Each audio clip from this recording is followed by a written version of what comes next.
तो सबसे इम्पॉर्टेंट है, आप सुबह सो के उठते हो तो आपको स्किन में कैसा लगता है? आपको ऐसे, आप अगर उंगली ऐसे करो तो तेल आ रहा है क्या? Why do people have sensitive skin? Having sensitive skin does not always mean that you have sensitive skin from the very beginning. But इसमें एक बड़ी इंपॉर्टेंट बात है that do not go for AHA and BHA. जिन लोगों की oily skin है, what should they do before sunscreen and after cleaning their face? बहुत important चीज़ है.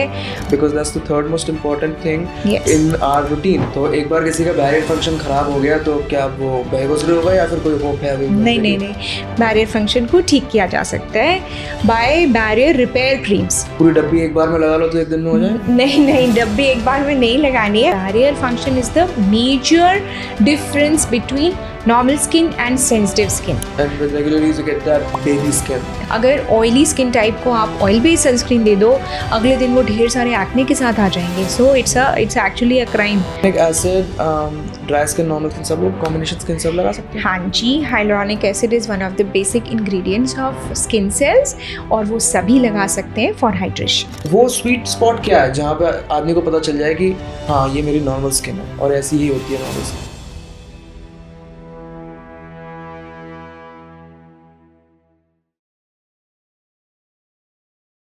Hello and welcome everyone to the fourth episode of Twacha by Saraswat's podcast. In this episode, we will talk about one of the most important things which decides what will be the basis of your skincare routine, and that is whether you have a sensitive skin or whether you have a normal skin.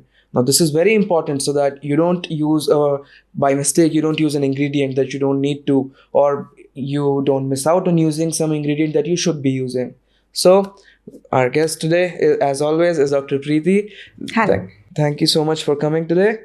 I wanted to start by asking you, how does someone feel if their skin is very sensitive? Is there something they can physically feel, or how do they even find out this thing? अगर कोई किसी की skin बार बार लाल हो जाती है, etching होती है, redness तो मैंने बोला ही अभी, then if somebody feels there is some allergy going on और they are not comfortable in using any normal product, or I've seen even after taking a normal face wash. So if somebody feels the skin is not normal, they are having issues like redness, itching, burning sometimes swelling also, then they have sensitive skin. They are sensitive to different things, so their skin is sensitive. Why do people have sensitive skin? Is there a genetic factor to it, or is it all about your lifestyle? So having sensitive skin does not always mean that you have sensitive skin from the very beginning. You can have normal skin, but then later on you can develop a sensitive skin. Otherwise, कुछ लोगों में शुरू से भी sensitive होता है. तो genetic भी हो सकता है, environmental factor से भी हो सकता है कि आपको किसी चीज़ से एलर्जी है, या आपको कोई इन्फेक्शन हो गया, या आपको डाइट में आपने कुछ ऐसा लिया, खाने में कुछ ऐसा खाया जिसकी वजह से आपको प्रॉब्लम हुआ. बट स्किन में अगर वो रेडनेस आ रही है, दिक्कत आ रही है, तो यू हैव सेंसिटिविटी.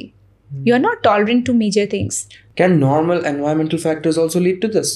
या फिर आपको जैसे कि अगर हर दिन कोई अपनी गाड़ी में बाहर जा रहा है तो फोटो एजिंग तो होगी ही, if they are not using sunscreen, तो क्या फोटो एजिंग भी एक कॉजिंग फैक्टर हो सकता है? हाँ, बिल्कुल हो सकता है. देखिए, अगर फोटो एजिंग यानी उनके ऊपर यूवी रेज का असर आ रहा है, वो बाहर जा रहे हैं, suppose you are going on a two wheeler और you are walking, even when you are going with your windshield लगा भी हुआ है, अगर आपकी गाड़ी में आपके शीशे लगे भी हुए हैं, तो भी आपको यूवी रेज तो अंदर आती हैं. सो अगर अल्ट्रावायलेट रेज आपकी स्किन के ऊपर पड़ रही हैं, so now it is known that UV rays directly affect the nuclei of the cells. आपके स्किन के सेल्स के न्यूक्लियाई पे, क्रोमोसोम्स पे असर करती है. सो सपोज आप पहले से ही थोड़े से आपकी डिहाइड्रेशन है या थोड़ा सा स्किन में सेंसिटिविटी बनी हुई है, तो यूवी रेज तो उसको और ज़्यादा प्रॉबेबल कर देंगी सेंसिटिविटी के लिए. So it can always increase the sensitivity, sometimes it can lead to sensitivity. अच्छा, इसमें एक बहुत इंपॉर्टेंट चीज़ जो हमें सोचनी पड़ेगी कि क्या हमारी बैरियर लेयर ऑफ जो स्किन जो होती है, क्या वो बैरियर फंक्शन एज नॉर्मल चलता रहता है सेंसिटिव स्किन में? No. So barrier function is the major difference between normal skin and sensitive skin. Normal skin में बैरियर फंक्शन भी परफेक्ट है, उनका सीबम प्रोडक्शन भी परफेक्ट है, उनका स्किन का जो नीचे के लेयर्स हैं, जो नए नए सेल्स बन के ऊपर आके चले जा रहे हैं, वो पूरा सेल साइकिल नॉर्मल है. सेंसिटिव स्किन में बैरियर फंक्शन डिरेंज्ड है.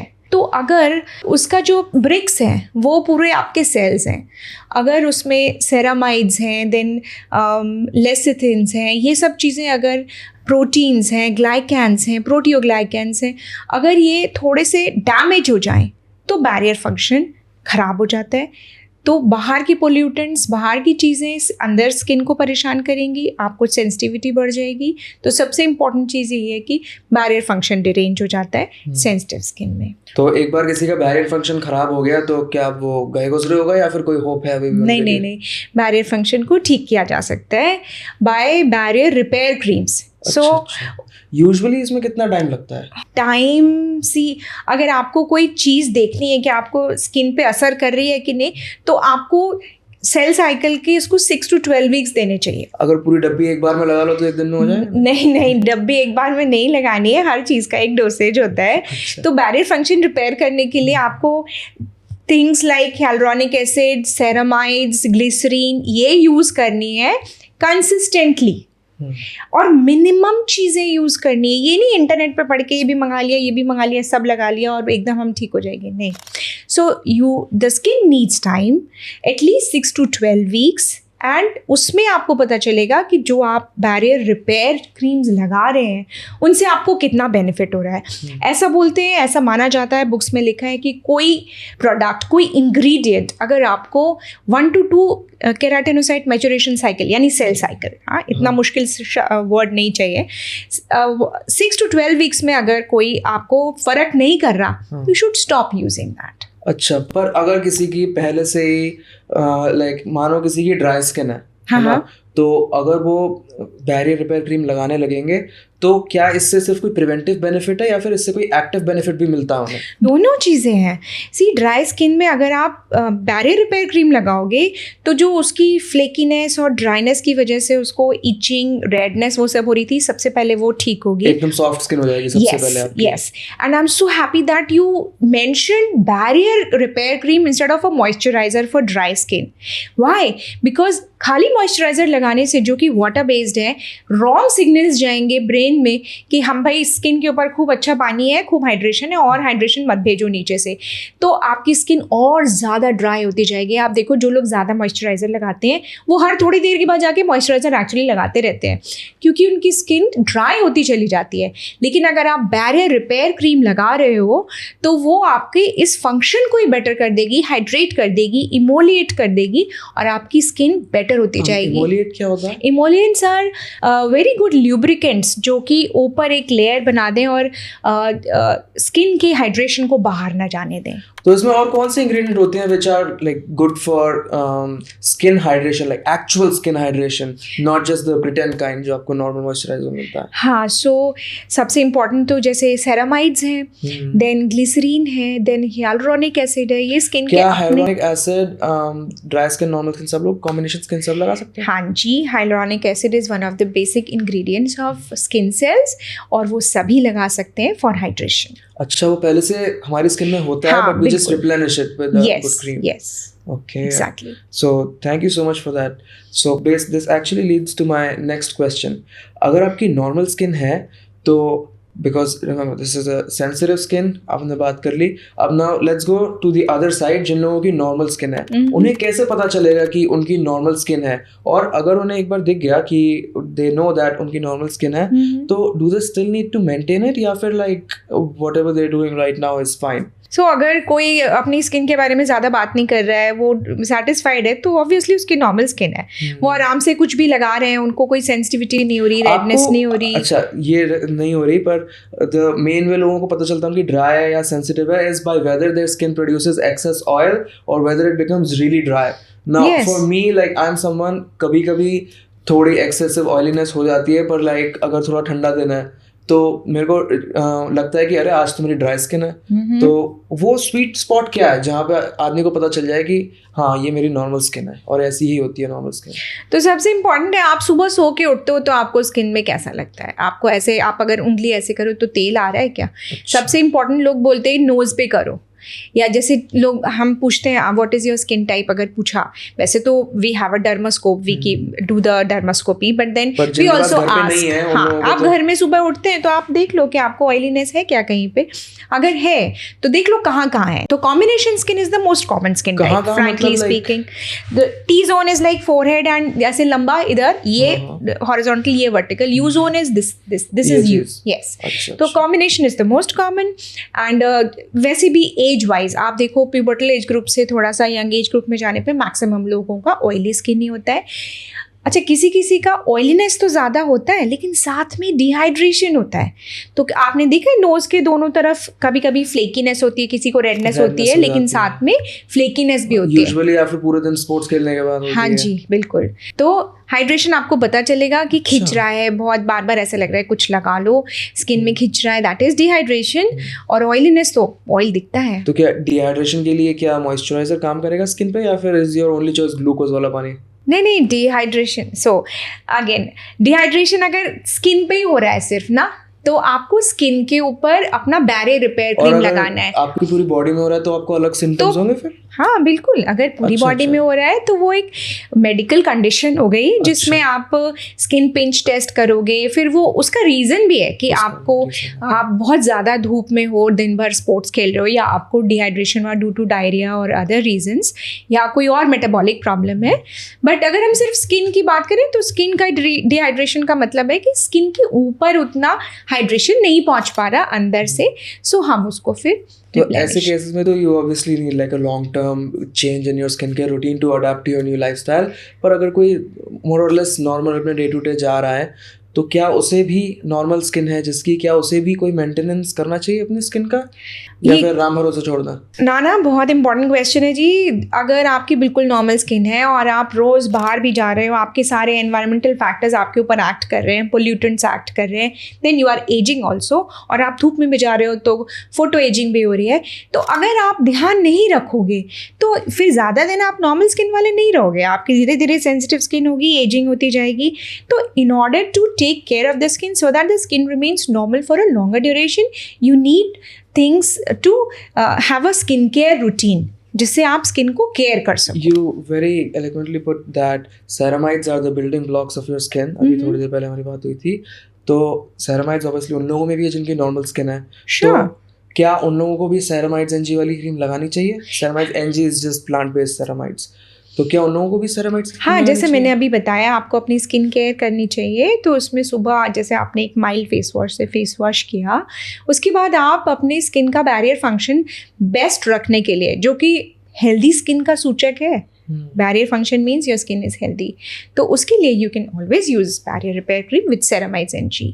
तो अब हम लोग बात करेंगे थोड़ा, we'll talk a bit about how oily sensitive skin reacts to when you try to detan it. Everything that you would need to know if you have an oily and sensitive skin, a combination skin, and everything related to detanning, that will be coming up in this following segment. अब सब लोग obviously चाहते हैं कि उनकी skin एकदम detan हो जाए और everyone can look as fair as you, है ना? जैसे मेरी ऐसी complexion आ जाए लोगों का। नहीं जी, आप भी अच्छे fair।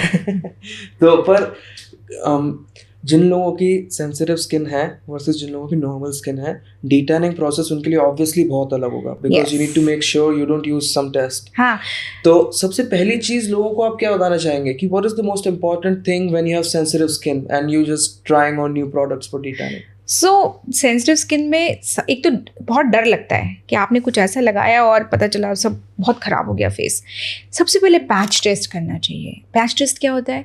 आपने थोड़ा प्रोडक्ट लिया, उसको ईयर के पीछे लगाया या अपने हैंड पे लगा के देखा है, दोनों जगह लगा के देखा है, लगाया और छोड़ दिया, फिर आप 2-4 घंटे उसको लगे रहने दो। आप देखो कि आपको कोई रेडनेस, इचिंग, कोई दाना, कुछ ऐसा तो नहीं हुआ कि जो प्रॉब्लम कर रहा है। अगर नहीं हुआ तो फिर आप थोड़ा सा, आप में हिम्मत आएगी और आप उसे थोड़ा फेस पे लगा सकते हो। एंड देन अगर आप कोई बहुत ही ज़्यादा रेडिकल प्रोडक्ट ट्राई कर रहे हो, जैसे like some chemical based product, तो नॉर्मल स्किन के लिए भी ये पैच टेस्ट बहुत यूजफुल रह सकता है। एक्चुअली सारे स्किन केयर प्रोडक्ट्स का सब स्किन टाइप्स पे हो ही नहीं सकता एक सा असर। तो हम ये बोलते हैं आपको जब भी कोई नया प्रोडक्ट यूज़ करना है, हमेशा उसका पैच टेस्ट कीजिए। और एक और बात, आपकी मान लीजिए आप कोई रजीम फॉलो कर रहे हो, जैसे मान लो हमने एक अच्छा फेस वॉश और बैरियर रिपेयर क्रीम और सनस्क्रीन मान लो, एक रेजिम बनाया किसी के लिए, तो आप सारे प्रोडक्ट्स एक ही दिन में नहीं स्टार्ट करना, जिससे कि आप श्योर फुटेड हो जाओ। एक प्रोडक्ट स्टार्ट किया, नेक्स्ट न्यू प्रोडक्ट उसके अगले दिन, फिर नेक्स्ट न्यू प्रोडक्ट उसके अगले दिन। तो रेजिम स्टार्ट होने में हो सकता है आपको 3, 4, 5 दिन लग जाए, but at least you will be sure footed. और कोई ऐसा प्रोडक्ट हो जो आपको पैच टेस्ट में तो ठीक लगा पर फेस पे लगाया तो नहीं ठीक लगा, जो कि कमी होता है, बट पुराने प्रोडक्ट के साथ इंटरेक्शन हो सकता है, तो फिर आपको पता चल जाएगा वो कौन सा प्रोडक्ट है। आपकी रेजिम खराब नहीं होगी, आप कर पाओगे, अदरवाइज पूरे रेजिम डिफीट हो जाता है। तो जो लोग डीटैन करना चाह रहे हैं और जिन लोगों की सेंसिटिव स्किन है, उन लोगों को किस टाइप के प्रोडक्ट्स के लिए लुकआउट करना चाहिए? अगर सेंसिटिव स्किन है तो पैच टेस्ट तो मैंने बता दिया। डीटैन के लिए सबसे इम्पॉर्टेंट है सनस्क्रीन। सनस्क्रीन आपने लगाया, फिर एक माइल्ड फेस वॉश के बाद आपने विटामिन सी, तो अगर आपको सूट करता है, फिर सनस्क्रीन, है ना? हाँ, और उसके बीच में अगर आपको विटामिन सी, बैरियर रिपेयर, जो भी आपको सूट करता है वो आपको लगाना चाहिए।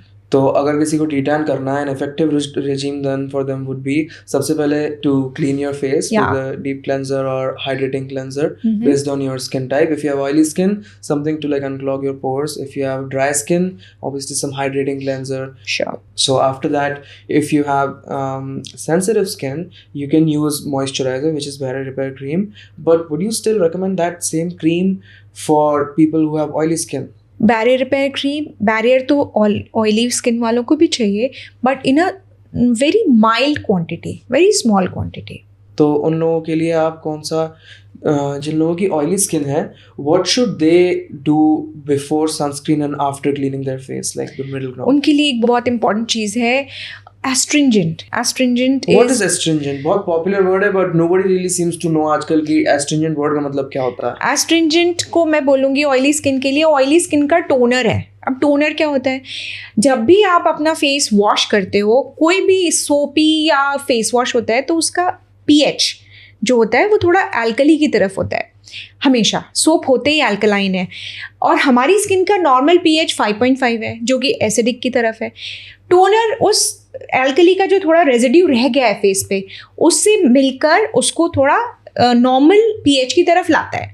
This is what toner does. इसके करने से फ़ायदा है कि आप बोलोगे क्या हुआ, अगर एल्कलाइन हो गया तो छोड़ दो, बट उसके करने से फ़ायदा ये होता है कि नॉर्मल कमेंसल बैक्टीरिया जो हमारे फेस पर हैं, कमेंसल बैक्टीरिया, कमेंसल मतलब अच्छे हमारे फ्रेंड बैक्टीरिया। अच्छा। हमारी स्किन बहुत सारे फ्रेंडली बैक्टीरिया को होस्ट करती है। Our skin is a very good host for helpful bacteria. Okay, so normal हमारे जो कमेंसल बैक्टीरियाज हैं वो रहते हैं, और जब एसिडिक एनवायरनमेंट होता है तो दे डोंट टर्न टर्बुलेंट, वो आपको परेशान नहीं करेंगे। तो आपका एस्ट्रिंजेंट आपकी ऑयली स्किन का टोनर है, एक्स्ट्रा ऑयल को हटा देता है। तो आपके ऑयली स्किन में फेस वॉश और सनस्क्रीन के बीच में एस्ट्रिंजेंट का एक मेजर रोल है, और रात को सोने से पहले एंटी एक्ने फेस मास्क। अब अगर आपके एस्ट्रिंजेंट में एंटीऑक्सीडेंट्स भी हैं, जैसे विटामिन सी, विटामिन ई, हाँ जी, तो क्या वो एडिशनल बेनिफिट देंगे अगेंस्ट सनलाइट? ऑफ कोर्स देते हैं, बिल्कुल देते हैं। पर टोनर में यूजुअली रोज वाटर तो होता ही है, रोज वाटर होता है, एक्वा बेस होता है, एक्वा बेस होना जी, चाहिए। और कई बार हम इसमें नेचुरल एसेंशियल ऑयल्स भी डालते हैं, एलोवेरा एक्सट्रैक्ट डालते हैं, एलम एक्सट्रैक्ट डालते हैं, फिर हम हल्का सा सैलिसिलिक एसिड बहुत मध्यम क्वांटिटी में डालते हैं, जिससे कि वो हमें ऑयलीनेस और एक्ने से बचाए। At the same time it doesn't make our skin over sensitive, so it can be used by sensitive skin people also, जिन लोगों को, and glycerine not to forget, glycerine भी। और it is very common to find that आपने जो toner लिया उसमें एक हिडन इंग्रेडिएंट निकला, हिडन या फिर पहले से बता रखा होगा, आइसोप्रोपिल अल्कोहल। अब now since I am a product designer, I know that it is very important for a toner to have some kind of alcohol in it, so that it can evaporate from your skin and not leave it extra oily and more oily than it was before. So it's really important कि alcohol एक agent हो जो आपकी skin में deliver करे। I want to differ from you in the ingredients of astringent. See, हमारे अच्छे astringent में alum extract, aloe vera extract, essential natural oils, थोड़ा rose water base, then aqua base, हल्का सा salicylic acid और glycerine, इसके साथ थोड़ा सा isopropyl alcohol is okay, but not much of it. अगर ज़्यादा हो जाता है तो फिर वो फ्लेकीनेस लाता है। एंड ऑल्सो अगर आपके आपके टोनर में अगर ऑयल एस्ट्रिंजेंट में जो भी कहना चाहें उसमें अगर एलम एक्सट्रैक्ट है पहले से और सूदिंग एजेंट्स इतने सारे हैं तो वो ड्राइनेस को थोड़ा काउंटरैक्ट भी करेंगे। बिल्कुल, और हल्की सी ड्राइनेस तो देखो चाहिए भी, क्योंकि वो ऑयलीनेस शाइनीनेस हमको हटानी है। हाँ, तो ये सब चीज़ों का एक अच्छा बढ़िया सा एस्ट्रिंजेंट आपको फ़ायदा करेगा। hyaluronic acid is a very popular hero ingredient in toners these days. But क्या hyaluronic acid, is it something which needs to be given in such huge quantities to the skin? See hyaluronic acid का ऐसे बोलते हैं कि बहुत कोई नुकसान नहीं है, लेकिन अब देखो ह्यूज क्वांटिटीज तो सभी चीज़ की खराब है। मध्य मार्ग इज द बेस्ट मार्ग। Okay, so excess is bad for everything. Likewise, hyaluronic acid should be given in moderate quantities. So don't forget to take care of your skin and check if the product you're getting has too much of a certain thing which does not or might not really suit you. It's really important to look out for that. मैंने अभी I was when we were developing the new sunscreen, I actually ordered a lot of sunscreens and without thinking मैंने एक यहाँ लगाई ऐसे ऐसे ऐसे और शाम तक मेरा ये वाला इस साइड का चेहरा यहाँ यहाँ और यहाँ से मतलब जो ऑल्टरनेट मेरे को लाल लाल पड़ने लग गया। हाँ, तो that's not how you do the patch test. पर अगर आपको detailing करनी है, so you do need sunscreens. You need a lot of sunscreen. You just said it because that's the third most important thing in our routine. तो sunscreen कैसे choose करें अब आदमी? सनस्क्रीन भी आपको पैच टेस्ट तो करना है, लेकिन ये देखिए अगर आपकी ऑयली स्किन है तो वो कोमेडोजेनिक नहीं होनी चाहिए, है ना। ऐसा नहीं हो कि आप उसे लगाओ और आपका तेल निकलना ज़्यादा बढ़ जाए। तो आपकी स्किन टाइप के हिसाब से सनस्क्रीन ले लीजिए। तेल निकलना बढ़ जाए, ये बहुत अच्छी चीज़ बोली आपने, क्योंकि अगर आपकी ऑयल बेस्ड सनस्क्रीन है तो उसमें obviously it will leave some residual layer of oil. तो एक्वा बेस्ड सनस्क्रीन और ऑयल बेस्ड सनस्क्रीन में इन योर एक्सपीरियंस आपने लोगों में डिफरेंस इन इफेक्ट देखा है क्या? बहुत डिफरेंस है। अगर ऑयली स्किन टाइप को आप ऑयल बेस्ड सनस्क्रीन दे दो, अगले दिन वो ढेर सारे एक्ने के साथ आ जाएंगे। So it's actually a crime to give oil based sunscreen to oil excessive oil वाले पीपल। और the way you can test this is obviously ingredients में एक्वा तो खैर आजकल हर उसमें लिख देते हैं। इसका practical way of testing it is अपनी स्किन पे लगा के देखो, लगाने के थोड़ी देर बाद अगर it is more oily than it was before, then you can be sure कि वो एक ऑयल बेस्ड सनस्क्रीन है। yes. और अगर उसमें नेचुरल एसेंशियल ऑयल्स हैं, ऐसी चीज़ें which are not really meant for sunscreen, उसमें ये सारी चीज़ें एक्स्ट्रा डालेंगे तो सी सनस्क्रीन में मेन चीज़ें होती हैं मेटालिक कंपोनेंट्स जो आपकी स्किन पे एक लेयर बना देते हैं। या that is physical sunscreen, physical sunscreen वाले या zinc oxide and titanium dioxide. तो इनके ऊपर से अगर हम एक्स्ट्रा चीज़ें लगाएंगे तो ऑब्वियसली जस्ट लाइक मेरे को सेंसिबल लग रहा है कि अगर उसके ऊपर से कोई चीज़ है तो वो और एक्स्ट्रा दिखेगी स्किन पे, like it will form another huge layer on the skin. So nowadays combination of physical and chemical sunscreen is the most thing in nowadays, मतलब अभी रिसेंट में। उसका फ़ायदा ये है, सी अगर आप खाली फिजिकल सनस्क्रीन लगाओगे तो वो वाइट बहुत ज़्यादा दिखता है ना। और अगर आप खाली केमिकल लगाओगे तो आप जैसे ही धूप में जाओगे वो डीनेचर हो जाएगा। और सनस्क्रीन अपने आप में free radicals. What does denature mean? See denature means कि सनस्क्रीन का केमिकल कॉम्पोजिशन चेंज हो जाएगा due to sun. Sunscreen UV rays को अब्सॉर्ब कर देती है। See it's a screen, like a chemical reaction then. Yes, chemical reaction on your skin. और वो जो रिएक्शन हो जाएगा उसके बाद सनस्क्रीन के जो कंपोनेंट्स बनेंगे वो आपकी स्किन पे फ्री रेडिकल्स रिलीज करके स्किन को खराब करेंगे। So instead of protecting it, it will actually harm it. Exactly. So it is a screen between the sun and your skin. तो फिजिकल सनस्क्रीन ऐसा नहीं करेगा, वो एक स्क्रीन बना के रखेगा, वो डीनेचर नहीं होता। केमिकल सनस्क्रीन डीनेचर हो जाता है। तो इसलिए हम जो कॉम्बिनेशन लगाएंगे तो उसमें अच्छी बात क्या है कि दोनों चीज़ों का इफेक्ट बेनिफिट होगा आपको। You get the best of both worlds. Yes. And the drawbacks of none. Yes तो आप क्या करोगे कि हर 2-3 घंटे में आप उसको रिप्लेनिश कर लोगे, या तो पहले वाली को हटा के, या मान लो आप ऐसे किसी ऑफिस में हो और आप नहीं हटा सकते, आप वॉश नहीं कर सकते, उसके ऊपर एक और लगा लो। This is how it should be done. Now let's go on to the next section. अब हमें देखना पड़ेगा, we will have to tell the people about अगर आपकी नॉर्मल ऑयली स्किन है तो आप क्या करें रिटैनिंग करने के लिए। तो जब आपकी नॉर्मल ऑयली स्किन होती है, जैसे मेरी आई थिंक मेरी नॉर्मल ऑयली स्किन टाइप ही है, तो मैं I can use almost any product and not have an adverse effect from it. Except for more oiliness. Yeah, except If it for doesn't suit products you. जिनमें more oil और जिसमें और भी ज़्यादा oil होता है, except salicylic acid that helps actually. Yeah, it does. We were talking about normal oily skin and the detanning process. Is there any, like, अगर आपकी normal skin है तो you would think like you're doing better, so you would have another kind of advantage, something secret that you can use. या so, normal oily skin में आप तो एक तो घबराते नहीं हो कि कुछ लगाऊंगा तो गड़बड़ हो जाएगी, है ना. तो आपको बेसिकली स्किन की केयर करने के लिए डीप क्लेंजिंग फेस वॉश जैसा फेस वॉश चाहिए जो डीप क्लेंस कर दे, एक्सेसिव ऑयल को हटाए, तो deep नॉर्मल cleansing ऑयल को face नहीं wash- हटाए. डीप क्लेंजिंग फेस वॉश में लाइक कोई अच्छा डीप क्लेंजिंग फेस वॉश होगा for specifically normal oily skin, हाँ, तो उसमें कोई ऐसा कौन सा प्रोडक्ट होगा, ऐसा कौन सा इंग्रेडिएंट होगा, sorry? Deep cleansing face wash में मेजरली नेचुरल इंग्रेडिएंट्स होंगे जो आपकी स्किन को ऑयलीनेस तो हटाएंगे लेकिन बहुत ज़्यादा नहीं. जैसे विच हेज़ल एक्सट्रैक्ट होगा, उसमें थोड़ा सा कैलेंडुला एक्सट्रैक्ट होगा, इस टाइप की नॉर्मल टी ट्री ऑयल होगा, ऐसी चीज़ें होंगी. तो क्या उसमें अगर लॉरेट्स सल्फेट्स एंड लॉरेट्स ये सारी चीज़ें हैं तो is it okay to do if you have a normal skin, या फिर भी आपको वो थोड़ी दिक्कत दे सकती है? सी लॉरेल सल्फेट इज़ समथिंग जो आपकी झाग बनाता है बहुत ज़्यादा, चाहे वो टूथपेस्ट में है, चाहे वो बॉडी वॉश में, चाहे फेस वॉश में. तो ऑयली स्किन चाहे वो सेंसिटिव हो चाहे नॉन सेंसिटिव हो, लॉरेल सल्फेट थोड़ा सा कम रखते हैं because you are very sensitive prone. तभी तो ऑयली स्किन में ज़्यादा एक्ने देखने को मिलते हैं क्योंकि सेंसिटिविटी बढ़ जाती है. ओके, सो लॉरेल सल्फेट थोड़ा कम रखते हैं फेस वॉश में, और उसमें इंग्रेडिएंट्स वो वाले रखते हैं कि एक्सेसिव ऑयल तो हट जाए लेकिन नॉर्मल ऑयली लेयर जो स्किन को चाहिए, उसके बैरियर फंक्शन को चाहिए, वो रहे.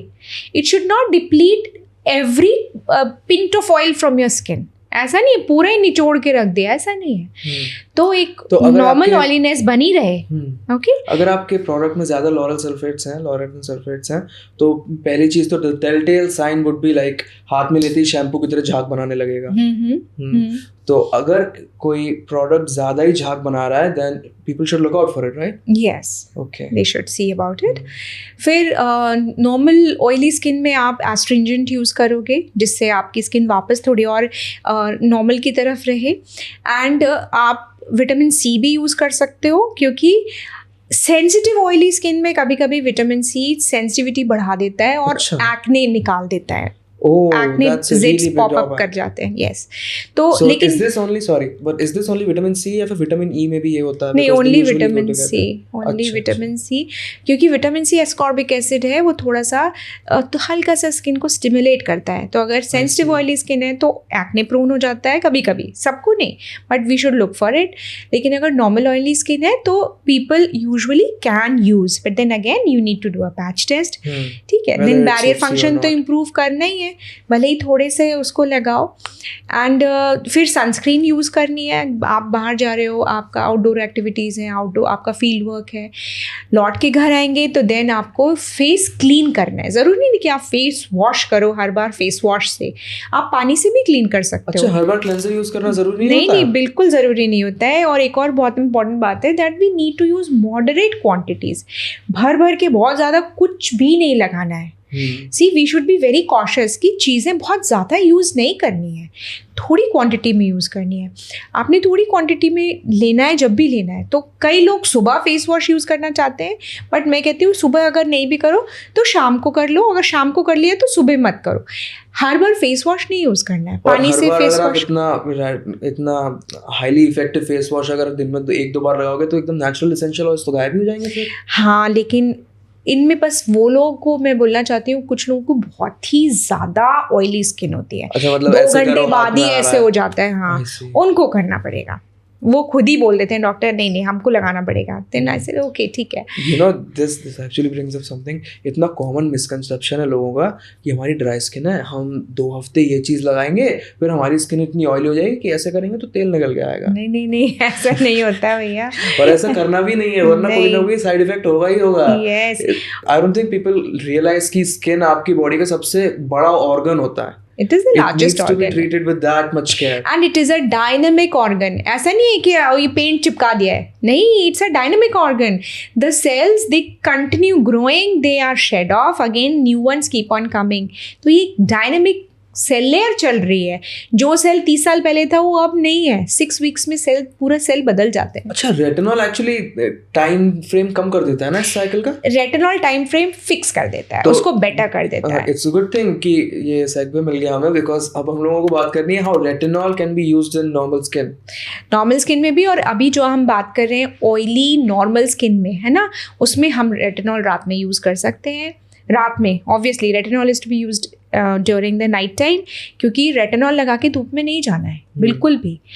तो आप रात में रेटिनॉल यूज़ कर सकते हैं. इससे एक तो सेल साइकिल फिक्स हो जाएगी, देन सीबम प्रोडक्शन थोड़ा सा रिड्यूस होगा, बेटर होगा, स्किन सपल होगी, ब्राइटनिंग इफेक्ट आएगा and what not. Retinol is a magic mantra. तो अगर आपकी सेंसिटिव स्किन है तो retinol can sometimes cause issues, और yes, it may cause issues. तो अभी जब भी आप रेटिनॉल लगाओ हमेशा पैच टेस्ट करो. ओवर द काउंटर अगर ले रहे हैं, अगर आप कंसल्टेशन के बाद ले रहे हैं तो डॉक्टर आपको बता ही देंगे. बट अगर आप ओवर द काउंटर 1% रेटिनॉल या और कम वाले उसका स्ट्रेंथ का ले रहे हैं तो हमेशा पैच टेस्ट कीजिए. थोड़े से पार्ट में लगा के देखिए, अगर ठीक लगता है then you'll be actually benefited by But if it does work for you तो 6 to 8 weeks में रेटिनॉल तो एकदम मतलब हाँ, मैजिक बहुत इंग्रेडिएंट है. अच्छा आपको कर देगा. डिटैनिंग, आपकी पूरी डिटैनिंग वही कर देगा अकेला. नहीं, आपको और भी चीज़ें चाहिए दिन में. मैं बोलूँगी कि रेटिनॉल रात के लिए अच्छा है और दिन के लिए विटामिन सी अच्छा है, along with hyaluronic acid and ceramides. तो या तो उसका नाम होता है लाइक ऐसे नाम रख के बेचते हैं लोग, एंटी एजिंग, या फिर क्योंकि इंडिया में डिटैनिंग यू कांट लीगली क्लेम कि आप किसी को डिटैन कर दोगे, तो या तो स्किन ब्राइटनिंग करके बेचते हैं या फिर एंटी एजिंग करते हैं. तो इसके यूजुअली सीरम्स आते हैं एंड इसका एंटी एजिंग एक्चुअली टोनर्स भी आने लग गए हैं आजकल. अच्छा. हाँ, बट उनमें थोड़ा रेटिनॉल की क्वांटिटी ज़्यादा होती है, and since it's retinol and it needs to be delivered like in a particular manner, उसमें वो लोग यूजुअली क्या कहते हैं अल्कोहलिक सब्सटेंसेस भी डाल देते हैं. तो रेटिनॉल, आपको क्या लगता है कि रेटिनॉल के बाद हमें स्किन पे कुछ लगाना चाहिए to like counteract the negative points that it might have? Retinol में इंपॉर्टेंट बात यह है, किसी भी इंग्रेडिएंट में सबसे इंपॉर्टेंट बात यह है कि आप उसका कितना कंसंट्रेशन यूज़ कर रहे हो और जिस फॉर्म में आप लगा रहे हो वो आपकी स्किन को सूट कर रहा है कि नहीं. सी, अगर आपकी बहुत ऑयली स्किन है और आप जो है एकदम ऑयली क्रीम किसी ने बना दी है रेटिनॉल के साथ, तो वो आपको सूट नहीं करेगा, है ना.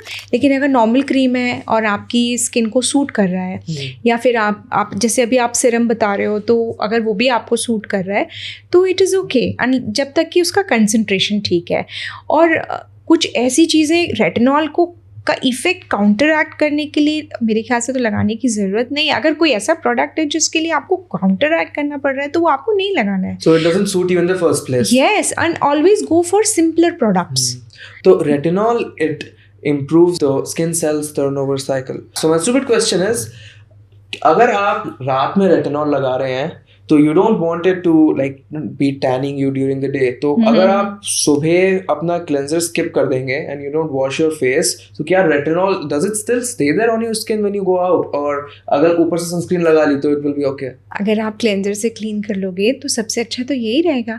पर सपोज जैसे अब मान लो नहीं आपका मन किया रेटिनॉल रात में लगा ली, उतना ही बहुत है, मैं क्यों करूँ इतना काम, तो मैं तो खाली सनस्क्रीन लगा के चला जाऊँगा. तो sunscreen will definitely protect you, but the best way is कि आप सुबह उसको धो लो महाराज. Just to be sure. Yes. And उसके बाद आप डे रूटीन के लिए थोड़ा सा सीरम लगा लो विटामिन सी का, जिसमें सेरामाइड्स वगैरह भी हो, या फिर थोड़ा बैरियर रिपेयर क्रीम लगा लो और एक सनस्क्रीन लगा लो. सनस्क्रीन में देखो याद रखना कि 2-3 घंटे बाद या तो उसे धो लेना या उसके ऊपर एक और बार लगा लेना. तो यूजुअली अच्छा. मैं अपने कंसल्टेशन में लिख देती हूँ कि टाइम डाल देती हूँ पूछ के कि आप कोई अगर घर से 8:30 निकल रहा है, कम्यूटिंग टाइम 1 घंटा है और उनको ऑफिस पहुँचना है, तो 8 बजे, देन 11 बजे, देन 2 बजे ऐसे आपको लगाना। And this is true for all sunscreens, SPF 50 वाली. हाँ, ट्रू फॉर ऑल।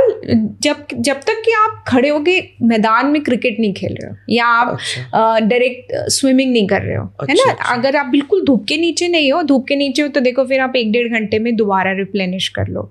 अच्छा, अगर आप ऐसे आ जा रहे हो, लाइक कॉर्पोरेट जॉब, आप सुबह चले गए 1 घंटे की कम्यूट करके, शाम को 1 घंटे की कम्यूट करनी है, बाद में बीच में ऑफिस में बैठना है, बीच में ऑफिस में बैठना है, like put it at 8 and then 11. अगर आप बहुत ज़्यादा स्क्रीन एक्सपोजर है आपका, see screen along with daylight, visible daylight, इन सब का यूवी रेज मतलब हमारी स्किन पे असर होता है। ब्लू लाइट का एक्चुअली बहुत इफेक्ट होता है स्किन पे। सो अगर बहुत ज़्यादा एक्सपोजर है तो लगा लो, जबकि आप किसी रूटीन में आ रहे हो, लाइक आप रात में रेटिनॉल भी लगा रहे हो, आप स्किन केयर कर रहे हो प्रॉपरली, आइडियली आपको लगाना चाहिए। बट अगर नहीं मन कर रहा, अरे कौन लगाए, तो फिर उसको एटलीस्ट हटा लो। अच्छा. Don't let it sit from morning till night. पर will a cleanser really get rid of it? Like क्या हम श्योर हो सकते हैं कि लाइक हाँ हमने डीप क्लेंस कर लिया अपने चेहरे का, मैंने अच्छे से फेस वॉश लगा लिया, अब रेटिनॉल नहीं बचा होगा, उसके ऊपर से सनस्क्रीन लगाने की जरूरत है? सनस्क्रीन तो वैसे भी लगानी है। अच्छा, अगर आप डिटैनिंग कर रहे हो तो आपको वैसे भी सनस्क्रीन लगानी। अब हम अपनी नेक्स्ट स्किन टाइप पे आते हैं, dry sensitive skin. Now this is the most common I think for like people who almost always stay endorse, ज्यादा उनका बाहर जाने का काम नहीं होता है, तो दिस इज एसी में बैठते हैं। हाँ, लाइक कोट ऑन कोट जिनकी एसी वाली जॉब होती है, उन लोगों के लिए मोस्ट इंपॉर्टेंट है। ड्राई स्किन इतना ज़्यादा बड़ा इशू हो जाता है। लाइक आज मैं किसी से मिला था and she was telling me like अगर उनके like if she doesn't really apply moisturiser every few hours, उनकी स्किन इतनी ज़्यादा ड्राई हो जाती है just with in a day और 2 कि उनको ऐसा लगता है कि डैंड्रफ निकल रही है अपनी स्किन से। हाँ, flaky skin is a sign of dry skin, क्योंकि ऊपर की स्किन में इतना कम हाइड्रेशन रह जाता है कि ऊपर के सेल्स निकलने लगते हैं। So does this mean like ऊपर की स्किन more prone है डिहाइड्रेशन के as compared to like your cheekbones? हाँ, ऊपर, अच्छा यू मीन फोरहेड की स्किन ज़्यादा prone, like the where your hairline meets your forehead. So आपने जो भी बताया उसमें मेनली 3 रीजंस हैं कि क्यों उनको इतना ड्राइनेस हो रहा है। एक तो ये कि वो ड्राइनेस की वजह से उनकी स्किन छूट रही है, फ्लेकीनेस हो रहा है, इतना ड्राइनेस है कि फ्लेकीनेस हो रहा है।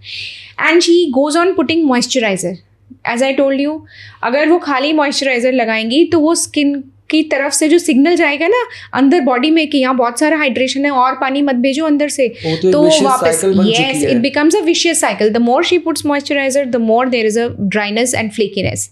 और तीसरी चीज, maybe she is sitting in the AC and she is not properly hydrated, so this leads to even more contribution towards more flakiness.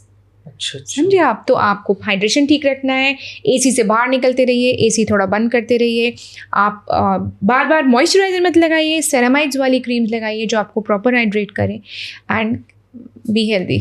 जिन लोगों की ड्राई स्किन होती है whether they use moisturizer दिन में 10 बार या फिर दिन में 2 बार, they still want to detan and we are here to help them.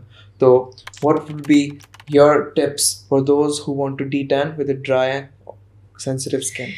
So the mantra for dry and sensitive skin for detanning is always use barrier repair cream before you put sunscreen. Okay? Why is that? Because अगर आप dry skin में, sensitive skin में barrier repair नहीं करोगे तो जो भी आपका सनस्क्रीन है वो स्किन में अंदर ज़्यादा जाएगा, वो Like आपको इरिटेट करेगा स्किन को, क्योंकि ऑलरेडी आपका इरिटेटेड स्किन है। Sorry, I don't understand something. अगर आपकी स्किन पे लाइक मानो फॉर एग्जांपल मानो मेरी ड्राई स्किन है, मैंने लगा लिया, I put on the like the detanning thing like sunscreen, तो will it go inside my skin cells or will it just go inside my pores? अगर सेल्स के अंदर जाने के लिए तो उसको पार्टिकल वाइज बहुत छोटा होना पड़ेगा, बट आपकी पोर्स में जाएगा। एंड बिकॉज आपकी स्किन इरिटेटेड है, इन्फ्लेम्ड है, इन्फ्लेमेशन के कुछ साइंस एंड सिम्टम्स होते हैं और थोड़े से वहाँ पे हमारे नेचुरल सेल्स चेंज हो जाते हैं। इन्फ्लेम्ड एरिया थोड़ा अलग एरिया होता है, उसमें अगर आपने dry skin is already very sensitive, yes, उसमें if you put sunscreen which is a combination of physical and chemical sunscreen, so it will take it as a foreign intruder. So try to calm it up with barrier repair cream first. Put a layer of barrier repair cream first. Then you put sunscreen. करना चाहिए या फिर directly कुछ लगाना? 2-3 minutes. बस. But the important thing is that keep on applying barrier repair cream and if possible see a doctor also, जिससे आपका वो sensitivity कम हो जाए. अगर डेली के प्रोडक्ट से कंट्रोल में नहीं आ रहा है, then always go for a doctor. Yes. What would be the regime for someone who has a dry and sensitive skin if they want to detan? So इसमें important बात ये है जो मैंने अभी आपको बोला कि हाइड्रेटिंग फेस वॉश होना चाहिए एक तो. फेस वॉश ऐसा नहीं होना चाहिए जो आपकी स्किन के सारे ऑयल एसेंशियल ऑयल्स ही हटा दे. Hydrating face wash in the sense थोड़ा हियालुरोनिक एसिड हो, तो नेचुरल इंग्रेडिएंट्स हो जो आपकी नॉर्मल हाइड्रेशन को, ऑयल्स को नहीं हटाए. Then you need to replenish the barrier, so barrier repair cream, and then you need to either apply anti-pigmentation serum or you can apply vitamin C with hyaluronic acid, and then you apply the sunscreen. Okay, so going back to the hydrating cleanser, in my research I found out that अगर आपके cleanser में tea tree oil है या फिर उसमें other exfoliating oils हैं, then they actually try to replace the excessive oil on an oily skin. But अगर आप वो same चीज़ एक अपने जो if you have dry skin and you still use them or you use a product which has those things as because they're very common to be used in face washes, then yes. they will strip your skin of essential oils. So you need to make sure कि अगर आपको check करना है कि क्या मेरा hydrating cleanser है या फिर वो डीप क्लेंजर है, so you just need to make sure कि उसमें ये सारी चीज़ें ना हो, like non-comedogenic oils which are meant to exfoliate oily skin. But the question comes कि फिर hydrating cleanser में होना क्या चाहिए, like what is the important things in it? So I found like most popular ingredients in cleansers for dry skins are usually like hyaluronic acid and then a bunch of soothing agents like coconut oil, lotus oil, stearic acid, or like some aloe vera, the most popular one, aloe vera. Just quick fun fact about aloe vera के India में जितना price है, USA में वो उसके 20 times the price पे बिकता है. Really? हाँ, इतना like coveted ingredient है वहाँ We का. need to grow. हमारे तो गार्डन में उग रहा है. फार्मिंग करनी है हमें एलोवेरा की अब. गलत काम कर रहे हैं, हमें एलोवेरा ही उगाना चाहिए. बट इसमें एक बड़ी इंपॉर्टेंट बात है that do not go for AHA and BHA every time you go for a face wash. That's a really important thing. Like AHAs और BHAs में difference क्या होता है? So AHA और BHA में बहुत अंतर है भाई. BHA is beta hydroxy acid जिसमें मेन है सैलिसिलिक एसिड. ठीक है, अभी खाली मैं BHA बताती हूँ बिकॉज BHA लोगों को बहुत पसंद है ऑयली स्किन के लिए. आई पर्सनली प्रेफर कि अगर कोई BHA यूज़ कर रहा है तो वो ऑयली स्किन टाइप होना चाहिए क्योंकि उसमें सैलिसिलिक एसिड है जो कि एक्ने भी रिड्यूस करेगा, ऑयल भी रिड्यूस करेगा, सीबम पे उसका मेन फंक्शन है जो ऑयलीनेस है. ठीक है, alpha hydroxy acid AHA is mainly glycolic acid, lactic acid. ये वाले वो एसिड्स हैं जो ऊपर की सबसे डेड सेल लेयर हटा देते हैं, है ना. अच्छा, they get rid of all your dead skin cells. तो वो स्किन को थोड़ा ग्लो लाता है एंड ऐसा लगता है कि good cells are now seen, and you become, and with regular use you get that baby skin that people so covered. It's not so easy, but okay, I give you points for that. Okay, so AHA BHA लोगों को लगता है कि अगर हमारे इसमें होगा ना फेस वॉश में तो हम हमेशा दमकते रहेंगे. ऐसा नहीं है भाई. और दोनों चीज साथ में तो फिर हो ही नहीं सकती अगर एक ड्राई स्किन के लिए रखनी नहीं चाहिए. बट सपोज कोई एस्ट्रिंजेंट में रख रहा है तो कुछ सोच के रखेगा तो वो डॉक्टर के बेसिस पे फिर करना चाहिए. है ना. तो हम हमेशा देखें कि अगर हमारी सेंसिटिव स्किन है तो AHA BHA नहीं चाहिए, हमको नेचुरल इंग्रेडिएंट्स चाहिए वो वाले जो अभी आपने बोले. अच्छा, पर अगर किसी की ड्राई स्किन है and they are using BHAs, which is common because for some reason hyaluronic acid के साथ BHAs लोग देने लग गए in the market. Dry skin में BHA का बहुत ज़्यादा रोल नहीं है. ड्राई स्किन में आप AHA फिर भी ले सकते हो. और मैं तो ये बोलूँगी आपको AHA या BHA अगर अपनी स्किन पे करना है, इफेक्ट देखना है तो आप क्लिनिक में जाइए और प्रॉपर पील करा लीजिए AHA एंड BHA की. हर रोज़ अपने फेस वॉश में अगर आप उसको लगा रहे हो तो आप एक तरीके से थोड़ा इन्फ्लेम कर रहे हो अपनी स्किन को क्योंकि आप बहुत विगरस टास्क करा रहे हो. हर बार फेस वॉश करने पे आप स्किन को बोल रहे हो ये ऊपर की लेयर्स हटाओ या चलो ऑयलीनेस एकदम कम कर देते हैं. तो ज़रूरत है तो करो, सबको नहीं चाहिए AHA BHA. यूजुअली आप नेचुरल इंग्रेडिएंट्स के फेस वॉश लीजिए. Thank you so much for joining us on this week's podcast. It was really a pleasure to host all of you. If you think that we were able to tell you something new that you did not know before you came here, please press the like button. It really does help us. And as always, we will be answering all of the comments. So जो भी आपकी query है नीचे डाल दीजिए. There's also a discount code, a special coupon code just for the watchers of this podcast. You will find it at the description right below this video. So please do go check it out. And as always, have a good weekend. Thank you so much. Thank you.